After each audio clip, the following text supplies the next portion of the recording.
what was happening in the city, right? You know, when dynasties change, you know, we watch all these TVs about American presidents or something, you know.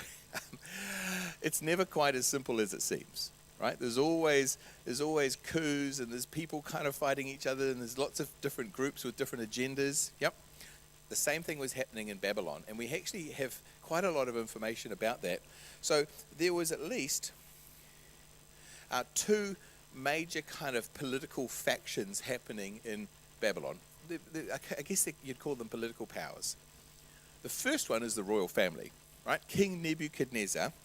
So he has a dynasty. He has children, and he has a line of kings up until the point at which they get conquered by the Medes and Persians. So he controls the civil authority, the army, and he has a bunch of magical, I didn't really know how to group them, but you know these things, the magicians, the mediums, the sorcerers, it calls them the Chaldeans, but that's actually the name of their people, so it must be referring to something a bit unique about them, and diviners. So all of these people that they use that have these occult skills, remember they're steeped in this stuff in this particular town. That's their religions. So the other political party that's going on is the priesthood. And you've got to see this that as they're not always in agreement with each other. So they have what's called a pantheon of gods, you know, gods with a little g, just dead things, but they believed in these, and they worship them.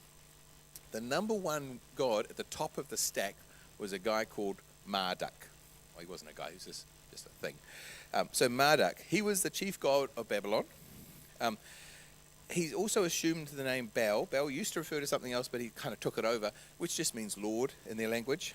And his name, Marduk, means calf of the sun, right? And apparently, this is where it gets really interesting in terms of a counterfeit copy to our God and Jesus. So he was the god of creation, water, agriculture, justice, and magic. There we go. It says, these are some quotes from different encyclopedias and places.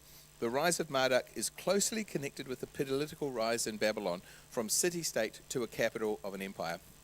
And there's another quote that in their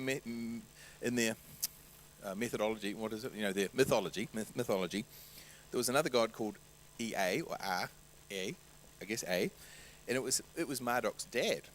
And he, the father, voluntarily recognized the superiority of the son and handed over to him the control of humanity. And I read that, wow, that's just so. But you've got to realize that this is a big deal in their culture, right? This is a big deal, and Marduk's the big guy, right? And the people who control this and all the things that the people worship are the priesthood, not the kings, right? So there's this tension. In fact, it was, I think I read somewhere that if you weren't a bona fide king unless Marduk said you could be, right? So they kind of almost had a veto thing going on here.